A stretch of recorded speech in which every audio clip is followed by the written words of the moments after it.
Hello everyone, എല്ലാവർക്കും pathways അക്കാദമിയുടെ daily news അനാലിസിലേക്ക് സ്വാഗതം.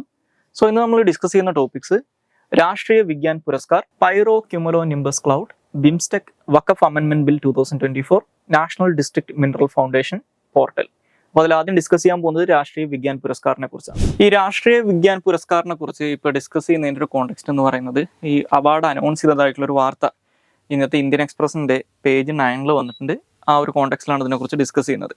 ഓക്കെ, ഈ രാഷ്ട്രീയ വിജ്ഞാൻ പുരസ്കാർ എന്ന് പറയുന്നത് 2023 നിലവിലുള്ള ഇന്ത്യയിലെ നാഷണൽ ലെവലിൽ നിലവിലുണ്ടായിരുന്ന മറ്റുള്ള സയൻസ് റിലേറ്റ് ചെയ്തിട്ടുള്ള സയൻസ് ആൻഡ് ടെക്നോളജി റിലേറ്റ് ചെയ്തിട്ടുള്ള അവാർഡുകളെല്ലാം തന്നെ നിർത്തലാക്കിക്കൊണ്ട് അതിന് പകരം ഇൻട്രൊഡ്യൂസ് ചെയ്തൊരു അവാർഡാണ് ഈ രാഷ്ട്രീയ വിജ്ഞാൻ പുരസ്കാർ എന്ന് പറയുന്നത്. അപ്പോൾ ഇതിനകത്ത് പ്രധാനമായിട്ടും 4 തരത്തിലുള്ള അവാർഡുകളാണുള്ളത്. ഒന്നൊരു വിജ്ഞാൻ രത്ന അവാർഡ്സ് ഉണ്ട്. വിജ്ഞാൻ രത്ന അവാർഡ്സ് എന്ന് പറഞ്ഞു കഴിഞ്ഞാൽ ഒരു വർഷത്തിൽ മാക്സിമം 3 അവാർഡുകളാണ് ഈ കാറ്റഗറിയിൽ കൊടുക്കുക. അത് കൊടുക്കുന്നത് ഈ സയൻസ് ആൻഡ് ടെക്നോളജിക്കകത്തുള്ള, ഇതിനകത്ത് പറയുന്ന ഒരു 10-13ഓളം ഏരിയാസ് ഉണ്ട്, അതിനകത്തുള്ള ലൈഫ് ടൈം അച്ചീവ്മെന്റ്സിനാണ്. ഇനി രണ്ടാമത്തത് വിജ്ഞാൻ ശ്രീ അവാർഡാണ്. വിജ്ഞാൻ ശ്രീ അവാർഡ് എന്ന് പറഞ്ഞു കഴിഞ്ഞാൽ ഒരു വർഷത്തിൽ മാക്സിമം 25 അവാർഡുകളാണ് കൊടുക്കുക. അത് ഈ സയൻസിനകത്തുള്ള ഡിസ്റ്റിങ്വിഷ്ഡ് കോൺട്രിബ്യൂഷൻ, ഈ പറയുന്ന ഏരിയാസിലുള്ള ഡിസ്റ്റിങ്വിഷ്ഡ് കോൺട്രിബ്യൂഷൻ ആണ് കൊടുക്കുന്നത്. ഇനി മൂന്നാമതായിട്ടൊരു വിജ്ഞാൻ ടീം അവാർഡ് ഉണ്ട്. ഇപ്പോൾ ഈ ചന്ദ്രയാൻ 3യുടെ ഒക്കെ ടീമിന് കിട്ടിയേക്കുന്ന അവാർഡ് ഇതാണ്. വിജ്ഞാൻ ടീം അവാർഡ് എന്ന് പറയുന്നത് ഒരു 3 അതിൽ കൂടുതലോ സയന്റിസ്റ്റുകളോ അല്ലെങ്കിൽ റിസർച്ചേഴ്സോ ഇന്നോവേറ്റേഴ്സോ ഒക്കെ ഉള്ള ടീമിന് കൊടുക്കുന്ന അവാർഡാണ്. ബേസിക്കലി ഒരു ടീമായിട്ട് സയൻസ് ആൻഡ് ടെക്നോളജി ഫീൽഡിനകത്തുള്ള ഏതെങ്കിലും തരത്തിലുള്ള എക്സെപ്ഷണൽ കോൺട്രിബ്യൂഷൻസ് മേക്ക് ചെയ്തിട്ടുള്ള ടീമിനാണ് ഈ വിജ്ഞാൻ ടീം അവാർഡ് കൊടുക്കുന്നത്. പിന്നെ ഒരു വിജ്ഞാൻ യുവ ശാന്തി സ്വരൂപ് ഭട്നാഗർ അവാർഡ് ഉണ്ട്. നേരത്തെ ഇന്ത്യയിൽ ഈ സയൻസ് ആൻഡ് ടെക്നോളജി റിലേറ്റ് ചെയ്തിട്ടുള്ള ഭയങ്കര പ്രസ്റ്റീജിയസ് ആയിട്ടുള്ള ഒരു അവാർഡായിരുന്നു ശാന്തി സ്വരൂപ് ഭട്നാഗർ അവാർഡ് എന്ന് പറയുന്നത്. ആ അവാർഡിനെ റീപ്ലേസ് ചെയ്തുകൊണ്ട് വന്നിട്ടുള്ള അവാർഡാണിത്, ഈ വിജ്ഞാൻ യുവ ശാന്തി സ്വരൂപ് ഭട്നാഗർ അവാർഡ് എന്ന് പറയുന്നത്. ഈ ശാന്തി സ്വരൂപ് ഭട്നാഗർ എന്ന് പറയുന്നത് നമ്മുടെ ICSRന്റെ ഫൗണ്ടറും അതുപോലെ തന്നെ അതിന്റെ ഫസ്റ്റത്തെ ചെയർമാനും ഒക്കെ ആയിരുന്നു. അപ്പോൾ ഇത് ബേസിക്കലി നമ്മുടെ ഇന്ത്യയിൽ 45 വയസ്സിൽ താഴെയുള്ള സയന്റിസ്റ്റുകൾക്ക് കൊടുക്കുന്ന ഒരു ഹയസ്റ്റ് മൾട്ടി ഡിസിപ്ലിനറി സയൻസ് അവാർഡാണ് യുവാക്കളായിട്ടുള്ള സയന്റിസ്റ്റുകൾക്ക് കൊടുക്കുന്നത്. ഇതൊരു വർഷത്തിൽ മാക്സിമം 25 എണ്ണമാണ് അനൗൺസ് ചെയ്യുക. ഓക്കെ, അപ്പോൾ ഇതാണ് ഈ പറയുന്ന രാഷ്ട്രീയ വിജ്ഞാൻ പുരസ്കാരവുമായിട്ട് ബന്ധപ്പെട്ട് പറയാനുള്ളത്. ഇനി ഇതിന് നമ്മുടെ ഇന്ത്യയിലുള്ള പത്മ അവാർഡ്സിന്റെ മറ്റുള്ള നാഷണൽ അവാർഡ്സിന്റെ ഒക്കെ സെയിം സ്റ്റാറ്റസ് ഉണ്ടെന്നും കൂടി അറിഞ്ഞിരിക്കുക. ഇനി നമുക്ക് അടുത്തതായിട്ട് ഡിസ്കസ് ചെയ്യാനുള്ള ടോപ്പിക്ക് പൈറോ ക്യുമുലോ നിംബസ് ക്ലൗഡിനെ കുറിച്ചാണ്. അപ്പോൾ ഈ പൈറോ ക്യുമുലോ നിംബസ് ക്ലൗഡുമായിട്ട് ബന്ധപ്പെട്ട് ഇന്നത്തെ ഇന്ത്യൻ എക്സ്പ്രസിന്റെ പേജ് 14 ഒരു എക്സ്പ്ലെയിനർ ആർട്ടിക്കിൾ അവർ പബ്ലിഷ് ചെയ്തിട്ടുണ്ട്. അതായത് ഇപ്പോൾ യുണൈറ്റഡ് സ്റ്റേറ്റ്സിലും അതുപോലെ തന്നെ കാനഡയിലൊക്കെ ഈ വർഷം വലിയ രീതിയിലുള്ള വൈൽഡ് ഫയറുകൾ റിപ്പോർട്ട് ചെയ്യുന്നുണ്ട്. ഓക്കെ, അപ്പോൾ ആ വൈൽഡ് ഫയറുകൾ കാരണം ഈ പൈറോ ക്യുമുലോ നിംബസ് ക്ലൗഡുകളും അവിടെ ക്രിയേറ്റ് ചെയ്യപ്പെട്ടതായിട്ടുള്ളൊരു വാർത്ത വന്നിട്ടുണ്ട്. അപ്പോൾ ആ ഒരു കോണ്ടെക്സ്റ്റിലാണ് ഇതിനെക്കുറിച്ച് ഡിസ്കസ് ചെയ്യുന്നത്. ഈ പൈറോ ക്യുമുലോ നിംബസ് ക്ലൗഡുകൾ എന്ന് പറയുന്നത്, ഈ പൈറോ എന്നുള്ള വാക്ക് ശരിക്കും ഒരു ഗ്രീക്ക് വേർഡ് ആണ്. അതിന്റെ അർത്ഥം ഫയർ എന്നാണ്. ഓക്കെ, അപ്പോൾ ബേസിക്കലി ഇതൊരു ഫയറുമായിട്ട് ബന്ധപ്പെട്ട് വരുന്ന സംഭവമാണെന്ന് മനസ്സിലാക്കുക. അതായത് എക്സ്ട്രീംലി ഹീറ്റ് ഉണ്ടാക്കുന്ന പ്രകൃതിയിൽ നടക്കുന്ന ചില ഇവന്റ്സ് ഉണ്ട്. ഇപ്പോൾ വലിയ രീതിയിലുള്ള വൈൽഡ് ഫയറുകൾ, ഇപ്പോൾ കുറച്ചു കാലം മുമ്പ് ഓസ്ട്രേലിയ ഉണ്ടായ ബുഷ് ഫയറുകൾ, അതുപോലെ തന്നെ ഇപ്പോൾ കഴിഞ്ഞ വർഷമൊക്കെ കാനഡയിലൊക്കെ റിപ്പോർട്ട് ചെയ്തിട്ടുണ്ടായിരുന്ന വൈൽഡ് ഫയർ, ഇത്തരത്തിലുള്ള വലിയ വൈൽഡ് ഫയറുകളോ അല്ലെങ്കിൽ വോൾക്കാനിക് ഇറപ്ഷൻസോ കാരണം ഉണ്ടാകുന്ന ഒരു ടൈപ്പ് ഓഫ് ക്ലൗഡുകളാണ് ഈ പൈറോ ക്യുമുലോ നിംബസ് ക്ലൗഡുകൾ എന്ന് പറയുന്നത്. ഇത് ബേസിക്കലി തണ്ടർ ക്ലൗഡുകളാണെന്ന് മനസ്സിലാക്കുക. അതായത് ഈ ക്ലൗഡ് കാരണം വലിയ കാര്യമായിട്ടുള്ള മഴയൊന്നും പെയ്യില്ല. പ്രധാനമായിട്ടും ലൈറ്റ്നിങ് ആണ്, അല്ലെങ്കിൽ തണ്ടറും ലൈറ്റ്നിങ്ങും ആണ് ഈ ക്ലൗഡ് പ്രധാനമായിട്ടും പ്രൊഡ്യൂസ് ചെയ്യുക. അപ്പോൾ ഇത് ബേസിക്കലി എങ്ങനെ ഉണ്ടാകുന്നതെന്ന് വെച്ച് കഴിഞ്ഞാൽ, ഇപ്പോൾ വലിയ രീതിയിലുള്ള വൈൽഡ് ഫയറോ അല്ലെങ്കിൽ വോൾക്കാനിക് ഇറപ്ഷനോ ഉണ്ടാകുന്ന സമയത്ത് എയർ എക്സ്പാൻഡ് ചെയ്യും, അല്ലെങ്കിൽ എയർ ചൂടാവുന്ന സമയത്ത് ഇത് വലിയ രീതിയിൽ മുകളിലേക്ക് അപ്വേർഡ്സ് ആയിട്ട് പോകും. ഓക്കെ, അപ്പോൾ അതിനകത്ത് ഈ ആഷസ് ഉണ്ടാവും, അതുപോലെ തന്നെ ഈ പറയുന്ന ഫയറിന്റെ ഭാഗമായിട്ട് പോകുന്ന മറ്റുള്ള ചില എലമെന്റ്സ് ഒക്കെ അതിനകത്ത് ഉണ്ടാവും. എസ്പെഷ്യലി ആഷസിന്റെ കണ്ടന്റ് ഉണ്ടാവും. അപ്പോൾ ഇത് മുകളിലേക്ക് ഉയർന്ന് കുറച്ച് മുകളിലേക്ക് എത്തുമ്പോഴേക്കും ഇത് കണ്ടൻസ് ചെയ്യാൻ തുടങ്ങും. ഓക്കെ, ടെമ്പറേച്ചർ താഴുന്ന സമയത്ത് ഇത് കണ്ടൻസ് ചെയ്തിട്ട് ചെറിയ ക്ലൗഡുകളായിട്ട് മാറാൻ തുടങ്ങും. ആദ്യം ഇതൊരു ടൈപ്പ് ഓഫ് ഒരു ഗ്രേ കളർ ക്ലൗഡുകളായിട്ടാണ് മാറുക. അതിനെ പൈറോ ക്യുമുലസ് ക്ലൗഡ് അല്ലെങ്കിൽ ഫയർ ക്ലൗഡ് എന്നാണ് വിളിക്കുക.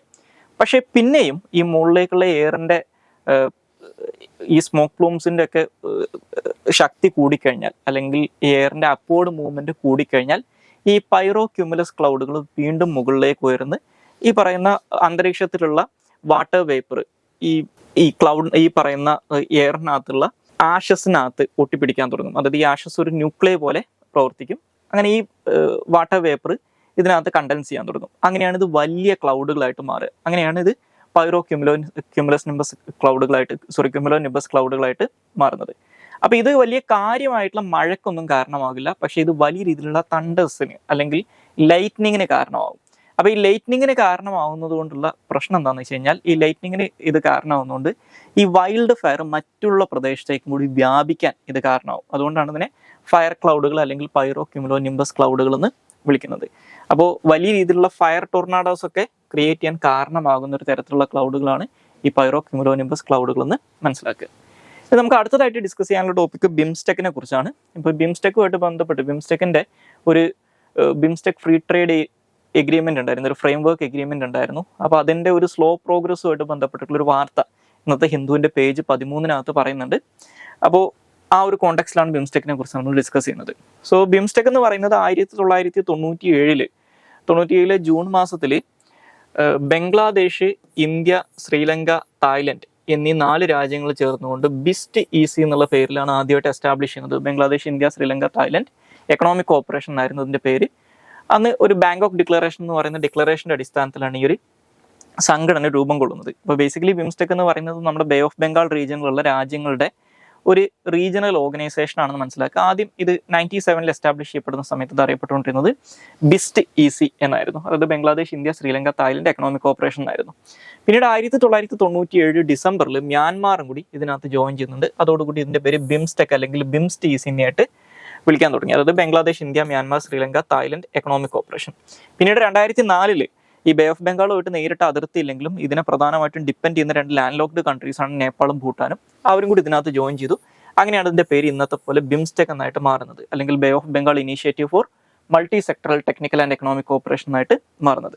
ഇവരുടെ പെർമനന്റ് സെക്രട്ടേറിയറ്റ് ലൊക്കേറ്റ് ചെയ്തിട്ടുള്ളത് ധാക്കയിലാണ്. അപ്പോൾ ഇതിനകത്തുള്ള മെമ്പേഴ്സ് ഏതൊക്കെയാണെന്ന് അറിഞ്ഞിരിക്കുക, എന്താണ് ഈ സംഘടന എന്ന് മനസ്സിലാക്കുക, ഇവരുടെ സെക്രട്ടേറിയറ്റ് ധാക്കയിലാണെന്ന് മനസ്സിലാക്കുക. ഇനി ഇവരുടെ പ്രധാനപ്പെട്ട ഇനീഷ്യേറ്റീവ്സ് നോക്കിക്കഴിഞ്ഞാൽ, ഒന്ന് ഒരു BIMSTEC free trade area frame work agreement ആണ്. ഇപ്പോൾ ഇതിനെക്കുറിച്ചാണ് ഈ വാർത്തയിൽ വന്നിട്ടുള്ളത്. ഈ എഗ്രിമെന്റ് സൈൻ ചെയ്തിട്ട് ഇപ്പോൾ ഒരു 10-20 വർഷത്തിന്റെ അടുത്താവാറായെങ്കിലും ഈ എഗ്രിമെന്റ് ഇപ്പോഴും നടപ്പിലാക്കി തുടങ്ങിയിട്ടില്ല. ഇതിപ്പോഴും ഇതിനെക്കുറിച്ചിട്ടുള്ള ചർച്ചകളും കാര്യങ്ങളൊക്കെ നടന്നുകൊണ്ടിരിക്കുകയാണ്.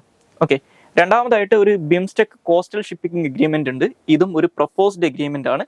പിന്നെ ബിംസ്റ്റെക്കിന്റെ കീഴിൽ നടന്നിട്ടുള്ള മറ്റൊരു പ്രധാനപ്പെട്ട ഇനീഷ്യേറ്റീവാണ് മിലെക്സ് 18 എന്ന് പറയുന്ന 2018 നടന്നിട്ടുള്ള ബിംസ്റ്റെക്കിന്റെ കീഴിലെ ആദ്യത്തെ ജോയിന്റ് മിലിറ്ററി എക്സസൈസ് എന്ന് പറയുന്നത്.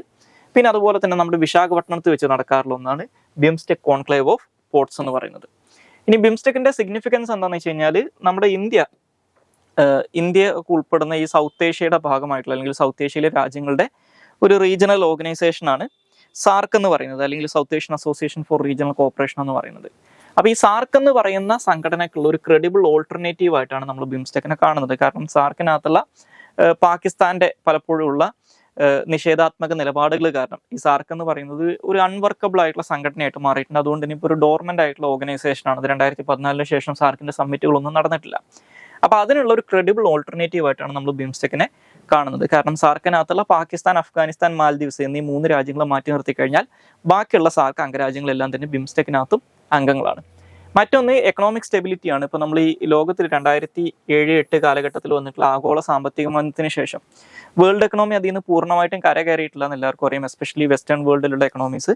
അപ്പോൾ നമുക്ക് സ്വാഭാവികമായിട്ടും ഇന്ത്യയെ പോലെ ഒരു എക്കണോമിക് ഗ്രോത്ത് ഉള്ള ഒരു രാജ്യത്തിന് ആ ഗ്രോത്ത് മെയിൻറ്റെയിൻ ചെയ്യണമെങ്കിൽ ഇതേപോലെ എക്കണോമിക് ഗ്രോത്ത് ഉള്ള രാജ്യങ്ങളുമായിട്ട് നമുക്ക് ട്രേഡിംഗ് റിലേഷൻസും കാര്യങ്ങളൊക്കെ വേണ്ടി വരും. അപ്പോൾ ഈ ബിംസ്റ്റെക്കിലെ അംഗരാജ്യങ്ങളുടെ ഒരു കേസ് നോക്കിക്കഴിഞ്ഞാൽ ഇവരെല്ലാവരും തന്നെ മെജോറിറ്റി കേസിലും ഡെവലപ്പിംഗ് കൺട്രീസ് ആണ്. അപ്പോൾ അതുകൊണ്ട് തന്നെ ഈ പറയുന്ന എക്കണോമിക് ക്രൈസിസിന്റെ കാലഘട്ടത്തിൽ പോലും ഒരു ഓൺ ആൻ ആവറേജ് ഒരു 5 to 6.5% വരെ ആനുവൽ എക്കണോമിക് ഗ്രോത്ത് മെയിൻറ്റെയിൻ ചെയ്യുന്ന രാജ്യങ്ങളാണ് ഇവർ. അപ്പോൾ അവരുമായിട്ടുള്ള എക്കണോമിക് ക്ലോസ് ആയിട്ടുള്ള എക്കണോമിക് കോപ്പറേഷൻ ഇന്ത്യൻ എക്കണോമിനെയും ഒരു സ്റ്റേബിൾ ആയിട്ടുള്ള എക്കണോമിക് ഡെവലപ്മെന്റ് അച്ചീവ് ചെയ്യാൻ സഹായിക്കുന്നു വേണമെങ്കിൽ പറയാം. പിന്നെ മറ്റൊന്ന് എനർജി സെക്യൂരിറ്റിയാണ്. ഉദാഹരണത്തിന് ബിംസ്റ്റെക്കിലെ അംഗരാജ്യങ്ങളായിട്ടുള്ള ഭൂട്ടാൻ, നേപ്പാൾ ഈ 2 രാജ്യങ്ങളും വലിയ രീതിയിലുള്ള ഹൈഡ്രോ ഇലക്ട്രിക് പവർ പ്രൊഡക്ഷനുള്ള പൊട്ടൻഷ്യലുള്ള രാജ്യങ്ങളാണ്. ഓക്കെ, ഇപ്പോൾ ഇന്ത്യയുടെ ഒക്കെ കേസിൽ എന്ന് പറഞ്ഞു കഴിഞ്ഞാൽ ഇന്ത്യ ഒരു നെറ്റ് എനർജി ഇമ്പോർട്ടറാണ്. നമുക്ക് ആവശ്യത്തിനുള്ള എനർജി നമ്മൾ പ്രൊഡ്യൂസ് ചെയ്യുന്നില്ല, നമ്മൾ പുറത്തുനിന്ന് ഇമ്പോർട്ട് ചെയ്യാണ് ചെയ്യുന്നത്. അപ്പോൾ നമുക്ക് ഈ പറയുന്ന ഭൂട്ടാൻ, നേപ്പാൾ പോലുള്ള രാജ്യങ്ങളിൽ നിന്ന് ഇലക്ട്രിസിറ്റി ഇമ്പോർട്ട് ചെയ്യാൻ പറ്റും. അതുപോലെ തന്നെ മ്യാൻമാർ എന്ന് പറയുന്ന രാജ്യത്തിനകത്ത് വലിയ രീതിയിൽ അൺഎക്സ്പ്ലോർഡ് ആയിട്ടുള്ള ഹൈഡ്രോ കാർബൺ ഡെപ്പോസിറ്റ്, അതായത് പെട്രോളിയം, നാച്ചുറൽ ഗ്യാസിൻ്റെ ഒക്കെ വലിയ രീതിയിലുള്ള ഡെപ്പോസിറ്റ് ഉണ്ടെന്നാണ് വിശ്വസിക്കപ്പെടുന്നത്. അപ്പോൾ അതുകൊണ്ട് തന്നെ ഇന്ത്യയുടെ എനർജി സോഴ്സസ് ഡൈവേഴ്സിഫൈ ചെയ്യാൻ, ഇപ്പോൾ നമ്മൾ പ്രധാനമായിട്ടും നമ്മുടെ പെട്രോളിയം റിക്വയർമെൻറ്റിന് വേണ്ടി നമ്മൾ മെയിൻലി ഡിപ്പെൻഡ് ചെയ്യുന്നത് മിഡിൽ ഈസ്റ്റിനെയാണ്. പക്ഷേ ഇപ്പോൾ ഈ റഷ്യ യുക്രൈൻ യുദ്ധമൊക്കെ തുടങ്ങിയതിന് ശേഷം സബ്സിഡൈസ്ഡ് റേറ്റിൽ ഈ പറയുന്ന പെട്രോളിയം കിട്ടുന്നതുകൊണ്ട് നിലവിൽ അത് റഷ്യയാണ്, പക്ഷേ ട്രഡീഷണലി അത് മിഡിൽ ഈസ്റ്റ് ആണ്. അപ്പോൾ അവിടുന്ന് നമുക്കത് ഡൈവേഴ്സിഫൈ ചെയ്യാൻ സാധിക്കുന്നുള്ളൊരു അഡ്വാൻറ്റേജ് ഉണ്ട്. മറ്റൊന്ന് കണക്ടിവിറ്റിയാണ്. ഇന്ത്യയുടെ ആക്ട് ഈസ്റ്റ് പോളിസിയൊക്കെ ആയിട്ട് ബന്ധപ്പെട്ട് നമുക്ക് സൗത്ത് ഈസ്റ്റ് ഏഷ്യൻ രാജ്യങ്ങളൊക്കെ കണക്ട് ചെയ്യാൻ ഈ ബിംസ്റ്റെക്കിലൂടെ സാധിക്കും. ഇന്ത്യയുടെ ആക്ട് ഈസ്റ്റ് പോളിസിനെ അത് സപ്പോർട്ട് ചെയ്യുന്നുണ്ട്. അതുപോലെ തന്നെ ഈ ഇന്ത്യൻ ഓഷൻ റീജിയനിൽ അല്ലെങ്കിൽ ഇൻഡോ പസഫിക് റീജിയനിലുള്ള ചൈനയുടെ ഗ്രോവിംഗ് ഇൻഫ്ലുവൻസിനെ കണ്ടെയ്ൻ ചെയ്യാൻ ഈ സഹകരണം വേണമെങ്കിൽ ഇന്ത്യയെ സഹായിക്കുമെന്ന് പറയാം. കാരണം ഈ ബേ ഓഫ് ബംഗാൾ എന്ന് പറയുന്നത് നമ്മുടെ ഇന്ത്യൻ ഓഷനിലേക്കുള്ള, പസഫിക്കിൽ നിന്ന് ഇന്ത്യൻ ഓഷനിലേക്കുള്ള ഒരു ഗേറ്റ് വേ ആണെന്ന് പറയാം. അപ്പോൾ ഈ ഇന്ത്യൻ ഓഷൻ റീജിയനിൽ ചൈനയ്ക്ക് ഒരു ഫുട് ഹോൾഡ് ഉണ്ടാക്കണമെങ്കിൽ ബേ ഓഫ് ബംഗാളിനെ അവർക്ക് സെക്യൂർ ചെയ്യണം. ഈ ബേ ഓഫ് ബംഗാളിലെ അതിർത്തി രാജ്യങ്ങളാണ് ബിംസ്റ്റെക്കിലെ മെമ്പേഴ്സ് ആയിട്ടുള്ളത്. സോ അതിനെ നമുക്ക് ഈ ചൈനയുടെ ഗ്രോവിംഗ് ഇൻഫ്ലുവൻസിനെ നമുക്ക് കണ്ടെയ്ൻ ചെയ്യാൻ പറ്റുമെന്ന് വേണമെങ്കിൽ പറയാം. ഇനി നമുക്ക് അടുത്തതായിട്ട് ഡിസ്കസ് ചെയ്യാനുള്ള ടോപ്പിക്ക് വഖഫ് അമെൻമെന്റ് ബിൽ 2024 കുറിച്ചാണ്. ഇപ്പോൾ നമ്മുടെ ഇവിടെ കുറച്ച് കോൺട്രവേഴ്ഷ്യൽ ആയിട്ടുള്ള ഒരു ബില്ലാണ് ഈ വഖഫ് അമെൻമെന്റ് ബിൽ 2024 എന്ന് പറയുന്നത്. ഇപ്പോൾ നടന്നുകൊണ്ടിരിക്കുന്ന പാർലമെന്റ് സമ്മേളനത്തിൽ ഗവൺമെന്റ് ഇപ്പോൾ ഈ ബില്ല് അവതരിപ്പിച്ചിട്ടുണ്ട്. അത് 1995 വഖഫ് ആക്ടിനെ അമെൻഡ് ചെയ്യാൻ വേണ്ടിയിട്ടാണ് ഈ ബില്ല് ഇൻട്രൊഡ്യൂസ് ചെയ്തിട്ടുള്ളത്. അപ്പോൾ എന്താണ് വഖഫ് ആക്ട്, ഇതിനകത്ത് വരുന്ന പ്രധാനപ്പെട്ട അമെൻമെന്റുകൾ എന്തൊക്കെയാണ്, ഇതിന്റെ കോൺട്രവേഴ്സി എന്താണെന്ന് ജസ്റ്റ് ഒന്ന് നോക്കാം. അപ്പോൾ ഈ വഖഫ് അമെൻമെന്റ് ബില്ലിനെ കുറിച്ച് ഇന്നത്തെ ഹിന്ദുവിലും ഇന്ത്യൻ എക്സ്പ്രസിലൊക്കെ ഒരുപാട് വാർത്തകൾ നിങ്ങൾക്ക് കാണാൻ സാധിക്കും. സോ ബേസിക്കലി ഈ വഖഫ് ആക്ട് എന്ന് പറയുന്നത് 1954 ഇന്ത്യയിലെ ആദ്യത്തെ വഖഫ് ആക്ട് വരുന്നത്. അതിന്റെ പേരാണ് വഖഫ് ബോർഡ് ആക്ട് എന്ന് പറയുന്നത്. സോ എന്താണ് ഈ വഖഫ് എന്ന് മനസ്സിലാക്കുക. വഖഫ് എന്ന് പറഞ്ഞു കഴിഞ്ഞാൽ ഈ മുസ്ലിം ആരാധനാലയങ്ങളുടെ അല്ലെങ്കിൽ മുസ്ലിം ആരാധനാലയങ്ങളുമായിട്ട് ബന്ധപ്പെട്ട് വരുന്ന സ്വത്ത് വകകളെയാണ് നമ്മൾ വഖഫ് പ്രോപ്പർട്ടി എന്ന് വിളിക്കുക. അപ്പോൾ ഹിന്ദു ആരാധനാലയങ്ങളുമായിട്ട് ബന്ധപ്പെട്ട് വരുന്നതിന് ദേവസ്വം പ്രോപ്പർട്ടി എന്ന് പറയുന്നതിൽ ഇതിന് വഖഫ് പ്രോപ്പർട്ടി എന്ന് വിളിക്കും. അപ്പോൾ ഈ വഖഫ് പ്രോപ്പർട്ടികളെ സംരക്ഷിക്കാനും അതിൻ്റെ മാനേജ്മെന്റിനൊക്കെ വേണ്ടിയിട്ടാണ് ഈ വഖഫ് ബോർഡ് ആക്ട് പാസ്സാക്കിയിട്ടുള്ളത്. അപ്പോൾ ഈ വഖഫ് ബോർഡ് ആക്ടിന്റെ അടിസ്ഥാനത്തിൽ നമുക്ക് നാഷണൽ ലെവലിൽ ഒരു വഖഫ് കൗൺസിൽ ഉണ്ട്, സ്റ്റേറ്റ് ലെവലിൽ വഖഫ് ബോർഡുകളുണ്ട്. അപ്പോൾ അവരുടെ ജോലി ഈ പറയുന്ന വഖഫ് സ്വത്ത് വകകളെ സംരക്ഷിക്കുക എന്നുള്ളതാണ്. നമ്മുടെ ഇന്ത്യയിൽ ഈ ഇന്ത്യയുടെ ഡിഫൻസ് ഫോഴ്സസും അതുപോലെ തന്നെ ഇന്ത്യൻ റെയിൽവേയും കഴിഞ്ഞ് കഴിഞ്ഞാൽ ഇന്ത്യയിലെ ഏറ്റവും അധികം പ്രോപ്പർട്ടി ഉള്ളത്, ഏറ്റവും വലിയ ലാൻഡ് ഓണർ ആയിട്ട് കണക്കാക്കുന്നത് ഈ വഖഫ് പ്രോപ്പർട്ടീസിനെയാണ്. അപ്പോൾ അതിനെ റെഗുലേറ്റ് ചെയ്യുന്നതിന് വേണ്ടിയിട്ട് അല്ലെങ്കിൽ അതിൻ്റെ നല്ല മാനേജ്മെന്റിന് വേണ്ടിയിട്ടാണ് ഈ വഖഫ് ബോർഡ് ആക്ട് 1954 പാസ്സാക്കുന്നത്.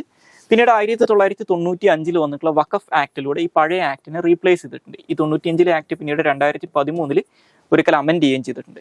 അപ്പോൾ ഈ 95 ആക്ടിന് വന്നിട്ടുള്ള ഒരു അമെൻമെന്റ് ആണ് ഈ വഖഫ് അമെൻമെന്റ് ബിൽ 2024 എന്ന് പറയുന്നത്.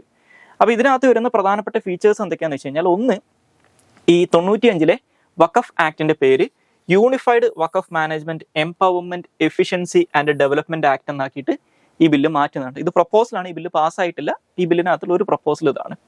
രണ്ടാമത്തെ കേസ് എന്ന് പറയുന്നത്, ഈ വഖഫ് ബോർഡുകൾക്ക് ഈ വഖഫ് പ്രോപ്പർട്ടിയുടെ മുകളിലുള്ള ചില പ്രത്യേക അധികാരങ്ങളുണ്ട്. ആ അധികാരങ്ങളുടെ മുകളിൽ ചില റെസ്ട്രിക്ഷൻസ് ഈ ബില്ല് ഇമ്പോസ് ചെയ്യുന്നുണ്ട്. അതുപോലെ തന്നെ ഗവൺമെന്റ് റെഗുലേഷൻസ് വർദ്ധിപ്പിക്കുകയും ചെയ്തിട്ടുണ്ട്. ഓക്കെ, പിന്നെ ഈ പേര് സൂചിപ്പിക്കുന്ന പോലെ തന്നെ ഇതിനകത്തുള്ള ട്രാൻസ്പെറൻസിയും അക്കൗണ്ടബിലിറ്റിക്ക് എൻഷുർ ചെയ്യുന്നതിന് വേണ്ടിയിട്ടുള്ള ചില പ്രൊവിഷൻസും ഉണ്ട്. അപ്പോൾ ഇതിനകത്ത് വരുന്ന മറ്റുള്ള പ്രധാനപ്പെട്ട പ്രൊവിഷൻസ് എന്തൊക്കെയാണെന്ന് വെച്ച് കഴിഞ്ഞാൽ, ഒന്ന്, ഈ വഖഫ് പ്രോപ്പർട്ടീസ് നിലവിലെ അവസ്ഥയിൽ ഈ വഖഫ് പ്രോപ്പർട്ടീസിന്റെ രജിസ്ട്രേഷനൊക്കെ ആയിട്ട് ബന്ധപ്പെട്ട് ചില ഇഷ്യൂസ് ഉണ്ട്. അപ്പോൾ അത് അഡ്രസ്സ് ചെയ്യുന്നതിന് വേണ്ടിയിട്ട് അതത് ഡിസ്ട്രിക്റ്റുകളുടെ ഡിസ്ട്രിക്ട് കളക്ടറുടെ ഓഫീസിൽ ഈ വഖഫ് പ്രോപ്പർട്ടീസ് നിർബന്ധമായിട്ടും രജിസ്റ്റർ ചെയ്യണം എന്നുള്ളത് ഒരു മാൻഡേറ്ററി പ്രൊവിഷനായിട്ട് പറയുന്നുണ്ട്. ഓക്കെ, രണ്ടാമത്തെ കേസ് എന്ന് പറയുന്നത്, ഇന്ത്യയിലെ വഖഫ് പ്രോപ്പർട്ടികളുമായിട്ട് ബന്ധപ്പെട്ട ഒരു സെൻട്രലൈസ്ഡ് ഡാറ്റാബേസിനെ കുറിച്ച്, ഒരു ഓൺലൈൻ പോർട്ടലിനെ കുറിച്ചും അതിന്റെ അടിസ്ഥാനത്തിൽ വരുന്ന ഒരു സെൻട്രലൈസ്ഡ് ഡാറ്റാബേസിനെ കുറിച്ചും പറയുന്നുണ്ട്. അതുപോലെ തന്നെ നേരത്തെ ഈ 1995 95 വഖഫ് ആക്ട് അനുസരിച്ച് ഇപ്പോൾ ഏതെങ്കിലും ഒരു സ്ഥലം വഖഫ് പ്രോപ്പർട്ടി ആണോ അല്ലയോ എന്നുള്ളൊരു തർക്കം വന്നു കഴിഞ്ഞാൽ അതിനകത്ത് തീരുമാനമെടുക്കാനുള്ള അധികാരം ഈ വഖഫ് ട്രിബ്യൂണലുകൾക്കായിരുന്നു. ഓക്കെ, അപ്പോൾ അതിന് പകരം ഈ വഖഫ് ട്രിബ്യൂണലുകൾക്ക് പകരം ഇതിനുള്ള തീരുമാനം എടുക്കാനുള്ള അധികാരം ഡിസ്ട്രിക്ട് കളക്ടർക്ക് കൊടുത്തിട്ടുണ്ട്. ഈ കാര്യത്തിൽ ഡിസ്ട്രിക്ട് കളക്ടർ എടുക്കുന്ന തീരുമാനം ഫൈനലായിരിക്കും എന്ന് പറയുന്നുണ്ട്. ആ തീരുമാനത്തിന് 90 ദിവസത്തിനകത്ത് വേണമെങ്കിൽ ഹൈക്കോടതിയിൽ ചോദ്യം ചെയ്യാം എന്നും പറയുന്നുണ്ട്. അതുപോലെ തന്നെ ഈ വഖഫ് ബോർഡുകളുടെ ഓഡിറ്റുമായിട്ട് ബന്ധപ്പെട്ട് സെൻട്രൽ ഗവൺമെന്റിന് ചില പ്രത്യേക അധികാരങ്ങൾ ഈ അമെൻമെന്റ് കൊടുക്കുന്നുണ്ട്. അതായത് സെൻട്രൽ ഗവൺമെന്റിന് ഈ ഇന്ത്യയിലുള്ള ഏത് വഖഫിന്റെയും അല്ലെങ്കിൽ വഖഫ് പ്രോപ്പർട്ടിയുടെയും ഓഡിറ്റ് നടത്താൻ CAGയോടോ അല്ലെങ്കിൽ CAG അപ്പോയിന്റ് ചെയ്യുന്ന ആളുകളോടോ അല്ലെങ്കിൽ മറ്റുള്ള സെൻട്രൽ ഗവൺമെന്റ് ഡെസിഗ്നേറ്റ് ചെയ്യുന്ന മറ്റുള്ള ഓഫീസേഴ്സിനോടോ ആവശ്യപ്പെടാൻ സെൻട്രൽ ഗവൺമെന്റിന് അധികാരമുണ്ട്. അതുപോലെ തന്നെ ഈ നിലവിൽ ഇന്ത്യയിലെ വഖഫ് ബോർഡുകളിൽ വനിതാ പ്രാതിനിധ്യം ഇല്ല. പക്ഷെ ഇതിനകത്ത് അത് ഉറപ്പിച്ച് പറയുന്നുണ്ട്. അതായത് നമ്മുടെ സെൻട്രൽ വഖഫ് കൗൺസിലിനകത്തും അതുപോലെ തന്നെ സ്റ്റേറ്റ് വഖഫ് ബോർഡുകളിലും സ്ത്രീകളുടെ പ്രാതിനിധ്യം നിർബന്ധമായിട്ടും വേണം എന്ന് പറയുന്നുണ്ട്.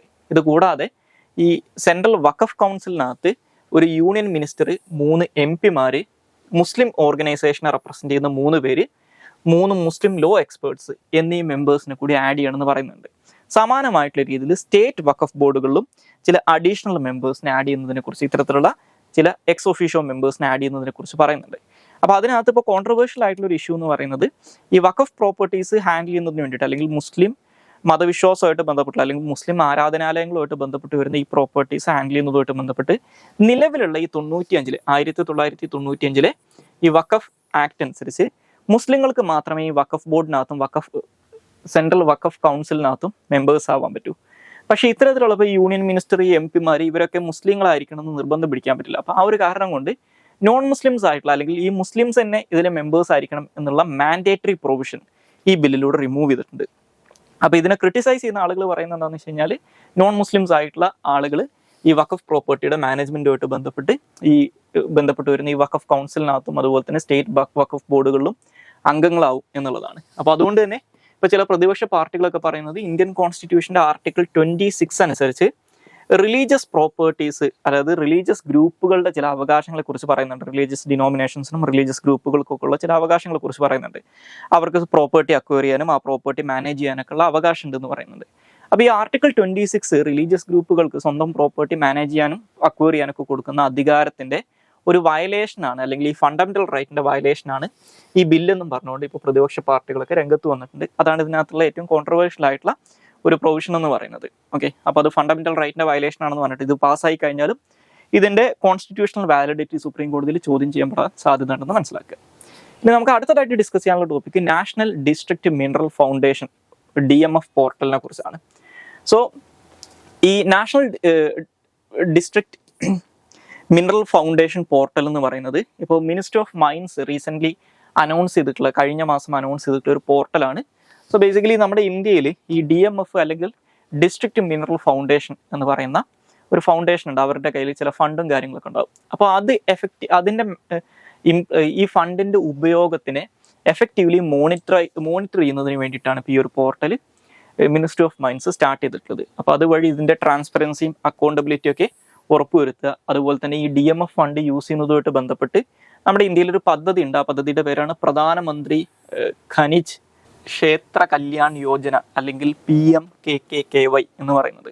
ഓക്കെ, അപ്പോൾ ഈ ഒരു പോർട്ടലിന്റെ മെയിൻ ഒബ്ജക്റ്റീവ് എന്ന് പറയുന്നത് ഇതിനകത്തുള്ള റിസോഴ്സസ് അലോക്കേഷൻ ഒപ്റ്റിമൈസ് ചെയ്യുക, അതുപോലെ തന്നെ ഈ ഏരിയയിലുള്ള ആളുകൾക്ക് വേണ്ടിയിട്ടുള്ള ഇമ്പാക്ട്ഫുൾ ആയിട്ടുള്ള welfare and development initiatives priority സെക്ടേഴ്സിൽ നടപ്പിലാക്കുക, അതുപോലെ തന്നെ കോഴ്സ് കറക്ഷനൊക്കെ വേണ്ടിയിട്ടുള്ള ആക്ഷനബിൾ ആയിട്ടുള്ള ഇൻസൈറ്റ്സ് പ്രൊവൈഡ് ചെയ്യുക, ഈ ലോക്കൽ കമ്മ്യൂണിറ്റീസിനുള്ള സോഷ്യോ എക്കണോമിക് ബെനിഫിറ്റ്സ് മാക്സിമൈസ് ചെയ്യുക, ഇങ്ങനെയുള്ള കാര്യങ്ങളൊക്കെയാണ് ഈ ഒരു പോർട്ടലിന്റെ ലക്ഷ്യങ്ങളായിട്ട് പറയുന്നത്.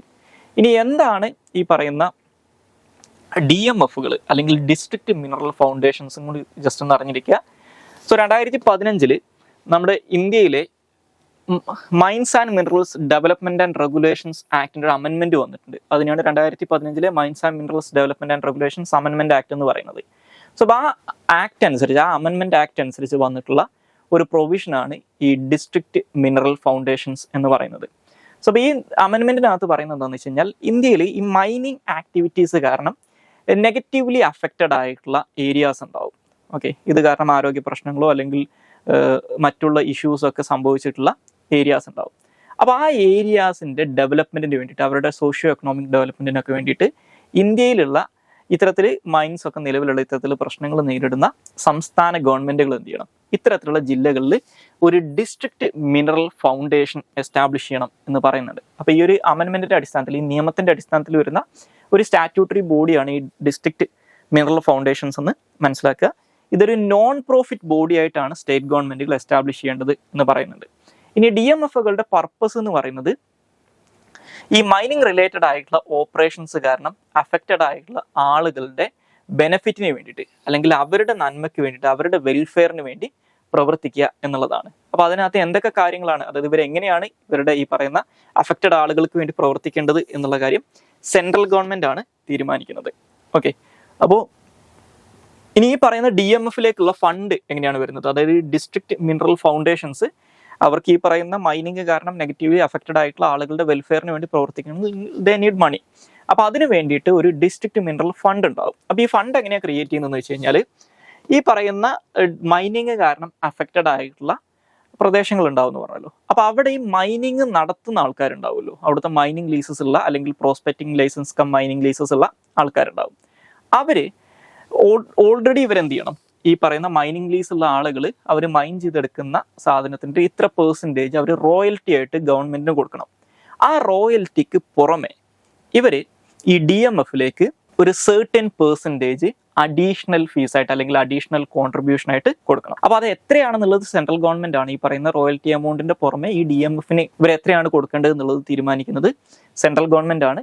പക്ഷെ അതൊരിക്കലും ഈ പറയുന്ന നിലവിൽ ഇവർ കൊടുക്കുന്ന റോയൽറ്റിയുടെ 1/3 കൂടുതൽ അല്ലെങ്കിൽ 33.33% കൂടുതൽ കൂടാൻ പാടില്ല എന്നുണ്ട്. അപ്പോൾ അങ്ങനെയാണ് ഇതിനകത്തേക്കുള്ള ഫണ്ട് വരുന്നത്.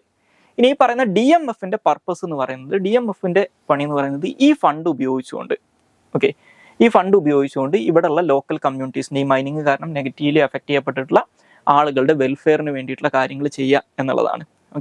അപ്പോൾ ഈ DMF-ന്റെ ഫങ്ഷൻസിനെ അല്ലെങ്കിൽ ഈ പറയുന്ന ഡിസ്ട്രിക്ട് മിനറൽ ഫൗണ്ടേഷൻസിന്റെ ഫങ്ഷൻസിനെ ഗവേൺ ചെയ്യുന്നത് ഈ പറയുന്ന സംസ്ഥാനങ്ങളാണ്. അപ്പോൾ അത് സെൻട്രൽ ഗവൺമെന്റിന്റെ ഗൈഡ് ലൈൻസ് അനുസരിച്ചാണ് ഇത് പ്രവർത്തിക്കുന്നത്. അപ്പോൾ ഈ സെൻട്രൽ ഗവൺമെന്റ് ഇതുമായിട്ട് ബന്ധപ്പെട്ട് ഇറക്കിയിട്ടുള്ള ഒരു പദ്ധതിയാണ് ഈ പറയുന്ന DMF-കൾ ചെയ്യേണ്ടതായിട്ട് പറയുന്ന ഒരു പദ്ധതിയാണ് പ്രധാനമന്ത്രി ഖനിജ് ക്ഷേത്ര കല്യാൺ യോജന അല്ലെങ്കിൽ PMKKKY എന്ന് പറയുന്നത്. അപ്പോൾ ഈ PMKKKY-യുടെ ഒബ്ജക്റ്റീവ്സ് ആയിട്ട് പറയുന്ന കാര്യങ്ങൾ എന്ന് പറയുന്നത് ഈ പറയുന്ന മേഖലകളിൽ ഡെവലപ്മെന്റൽ ആൻഡ് വെൽഫെയർ പ്രോജക്റ്റുകൾ അല്ലെങ്കിൽ പ്രോഗ്രാംസ് ഇംപ്ലിമെന്റ് ചെയ്യുക. മൈനിങ് അഫക്റ്റഡ് ആയിട്ടുള്ള ഏരിയാസിൽ ഡെവലപ്മെന്റൽ പ്രോജക്റ്റുകളും വെൽഫെയർ പ്രോഗ്രാംസും ഒക്കെ ഇംപ്ലിമെന്റ് ചെയ്യുക എന്നുള്ളതാണ്. അപ്പോൾ നിലവിലുള്ള എക്സിസ്റ്റിംഗ് ആയിട്ടുള്ള ഓൺഗോയിങ് സ്കീംസും പ്രോജക്ട്സ് ഒക്കെ ഉണ്ടാവും സ്റ്റേറ്റ് ഗവൺമെന്റിന്റെയും സെൻട്രൽ ഗവൺമെന്റിന്റെ ഒക്കെ. അപ്പോൾ അതിനെ കോംപ്ലിമെന്റ് ചെയ്യുന്ന രീതിയിൽ ഈ ഇത്തരത്തിലുള്ള പുതിയ ഡെവലപ്മെന്റൽ പ്രോജക്റ്റുകളും പ്രോഗ്രാംസും വെൽഫെയർ സ്കീംസും ഒക്കെ നടപ്പിലാക്കുക എന്നുള്ളതാണ് പറയുന്നത്. രണ്ടാമതായിട്ട് പറയുന്നത് ഈ മൈനിങ്ങിന്റെ അഡ്വേഴ്സ് ഇമ്പാക്റ്റുകൾ, അതിന്റെ നെഗറ്റീവ് ഇമ്പാക്റ്റുകളെ മിനിമൈസ് ചെയ്യാൻ അല്ലെങ്കിൽ മിറ്റിഗേറ്റ് ചെയ്യുന്നതിന് വേണ്ടിയിട്ടുള്ള കാര്യങ്ങൾ ചെയ്യുക എന്നുള്ളതാണ് പറയുന്നത്. അതായത് ഈ പരിസ്ഥിതിക്കും അതുപോലെ തന്നെ ആളുകളുടെ ആരോഗ്യത്തിനും ഇവിടുത്തെ ആളുകളുടെ സാമൂഹികവും സാമ്പത്തികവും ഒക്കെ ആയിട്ടുള്ള മേഖലകളിലൊക്കെ ഉണ്ടാക്കുന്ന മൈനിങ് കാരണം ഉണ്ടാക്കുന്ന നെഗറ്റീവ് ഇമ്പാക്റ്റുകളെ മിറ്റിഗേറ്റ് ചെയ്യാൻ, അതിനെ മിനിമൈസ് ചെയ്യാൻ വേണ്ടിയിട്ടുള്ള കാര്യങ്ങൾ ചെയ്യുക.